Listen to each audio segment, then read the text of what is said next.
मैं राजकुमारी अमृता कौर हूँ। मैंने महात्मा गांधी जी के साथ मिलकर काम किया और भारत छोड़ो आंदोलन में हिस्सा लेने के कारण मुझे जेल जाना पड़ा। बाद में मैं आज़ाद भारत की पहली स्वास्थ्य मंत्री बनी। मैंने पूरे देश में मलेरिया और टीबी को खत्म करने के लिए अभियान चलाए और नई दिल्ली में एम्स की स्थापना की। मैं पंडिता रामाबाई हूँ। मैं उन महिलाओं में से एक थी जिन्होंने भारत की राजनीति में महिलाओं की आवाज को आगे बढ़ाया। मैं भारतीय राष्ट्रीय कांग्रेस के 5वें अधिवेशन में शामिल होने वाली केवल 10 महिला प्रतिनिधियों में से एक थी। मैंने श्रद्धा सदन और मुक्ति मिशन का नेतृत्व किया।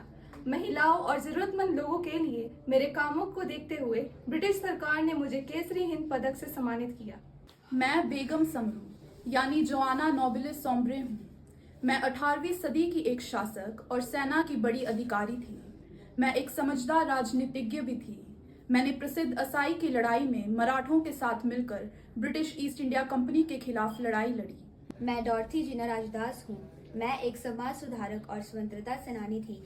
मैंने महिलाओं, गरीबों, दबे कुचले लोगों के लिए काम किया। मैंने शिक्षा, महिलाओं के आधार और आत्मनिर्भरता को बढ़ावा दिया। मैंने भारत की आज़ादी के लिए भी मजबूती से काम किया। मैं ग्रेस घनमा हूँ, एक प्रसिद्ध समाज सेविका थी। मैंने जाति भेदभाव और बाल विवाह खिलाफ लड़ाई लड़ी। मैंने महिलाओं की शिक्षा, विधवा, पुनर्विवाह और गरीबों की स्थिति सुधारने के लिए काम किए। आखिरकार भारत के ईसाई स्वतंत्रता सेनानियों की सबसे बड़ी देन सिर्फ ये नहीं थी कि अंग्रेजों के खिलाफ लड़े, बल्कि ये थी कि उन्होंने देश को आगे बढ़ाने और बनाने के लिए एक बेहतरीन सोच थी।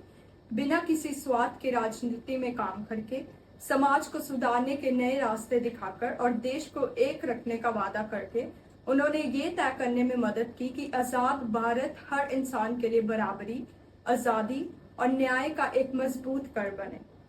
इंडियन पैरियल मिनिस्ट्री की तरफ से सभी को स्वतंत्रता दिवस की बहुत बहुत शुभकामनाएं।